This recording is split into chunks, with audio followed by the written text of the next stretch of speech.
Tila naging usap-usapan ngayon sa social media ang pasaring ni Pinoy Henyo Master Joey De Leon sa isang personalidad na nag-iinarte dumano dahil sa isang okasyon ng programa ng Eat Bulaga. Hindi masabi kung ito ba ay may connection sa katatapos lamang na 47th anniversary ng naturang longest running noontime show sa Pilipinas kung saan ilan sa mga kilalang dating Dabarkads, kabilang na sina Alden Richards at Rochelle Pangilinan ay hindi nakadalo at nisalayan ng mga Dabarkads. Pero karamihan sa mga dating talent at naging Dabarkads ay present sa kanilang mga napiling talento at talagang binigyan pugay ito ng buong Pilipinas. Ang mga personalidad na kilala dahil sa mga talent search tulad ng That's My Boy, Super Serena, Little Miss Diva, Lola's Playlist at The Clones ang mga nagtanghal para sa ika-47th anniversary ng Eat Bulaga. Nagsayaw sina Atong Redillas, Steve Claude Coyong at BJ Forbes na mga kumakatawan sa That's My Boy. Kumanta ang iyang actress na si Althea Reyes, ang Little Miss Diva Grand Winner noong 2013. May song number din si Baste, Grafon Arumpak, na matagal nang hindi napapanood sa telebisyon dahil naninirahan at nag-aaral na siya sa Amerika.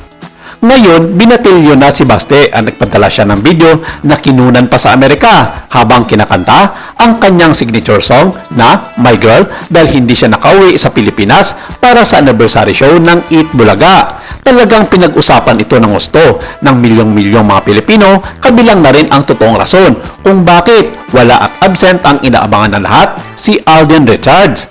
Ang pagsasalita na ito ni Joey dito lamang linggo, isang araw matapos ang nasabing selebrasyon, kinumpirma ng kampo ni Christopher Min na walang ibang pinapatungkulan di mano ang Pinoy Henyo Master sa kanyang naging recent post sa kanyang social media at ito ay walang iba kundi ang kanyang kapwa Dabarkads na si Alden Richards.